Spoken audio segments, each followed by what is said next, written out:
I love teaching. I mean, I absolutely love it.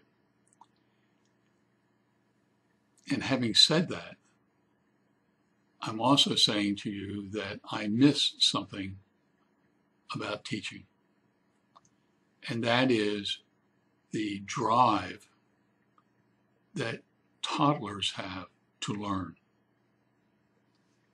I was babysitting for Jack, my at that time a 3-year-old grandson in Indy, and he was playing, and I was doing some online teaching in an art history class, and he toddled in and looked at the computer and the monitor and said, "What's that, Papa?" And I said, "Oh, that's a famous painting by so and so." He toddles off, he comes back in, and he says, "And what's that?" And I said, "That's another painting." And I said, Jack, you draw. This is an artist who's painting just like you do." And then I thought to myself, Jack, if you want to learn art history, I'll teach you.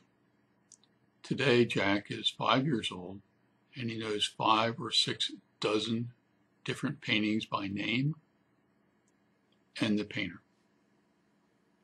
Owen knows, Owen now is 3 years old, and he knows a couple paintings, and he loves the process of looking at paintings that he's never seen before. A year or so ago, Jack was in my backyard, and I live on a man-made lake, and there's a 18-inch beach, which is all it is rock, and we're throwing rocks into the lake. Jack picks up a rock and says, "Papa, what's this?" And I looked at it, and he had found a collection of fossilized small seashells in this rock that he was holding. And it dawned on me, Jack, you learn a lot about art history, but it's time for you to learn a lot about geology. And therefore, I started a fossil collection for them. And they have a box that's probably a 1.5 feet square and 3 or 4 inches deep. That is a window box, and I've jazzed it up to use it for their fossil collection. Jack loves trilobites. Owen loves dinosaur cropylite. And what's interesting to me is that is their drive to learn.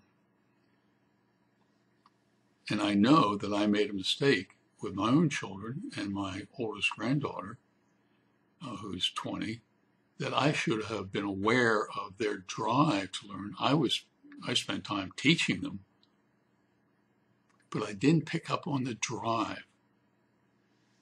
And therefore, I took the box back to Crown Point with me one week after babysitting, and I took photographs of all the fossils that I've gotten for them, and then taking pictures of that, and then put that in a worksheet, and then put on the next column where it was found and what year, millions of years ago.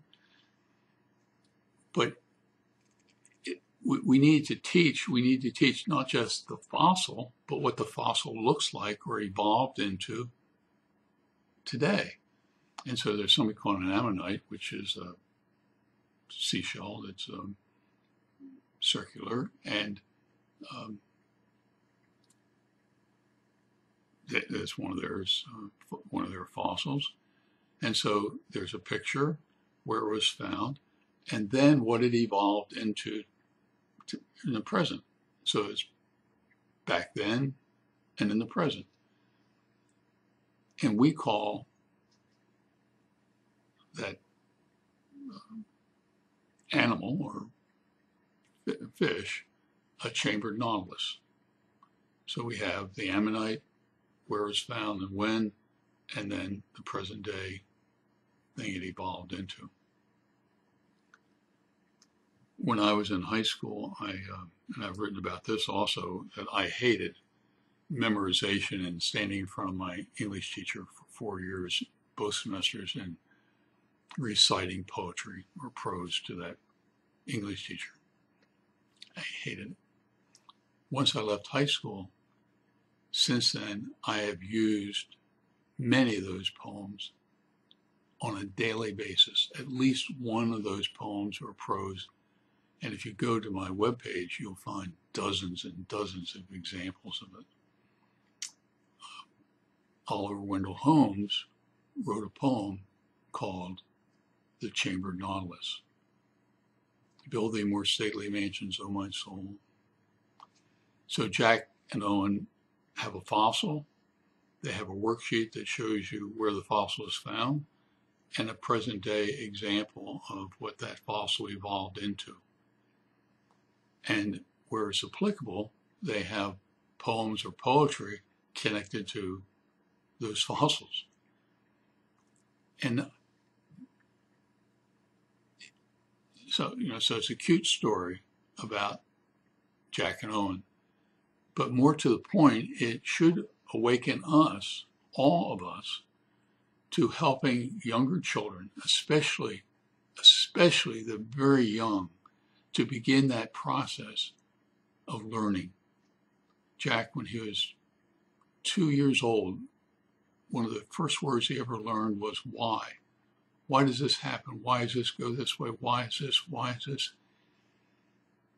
And even now, all you have to do is say something to him, and if it doesn't make sense to him, he says, but why? That is a golden learning experience for Jack and for Owen to understand things as they begin their journey down the yellow brick road of life. So I hope you enjoy the article, but I hope you apply what I learned late in my life to your life and to those around you, your family, your kids, your grandchildren, the kids in the neighborhood. In the meantime, you take care.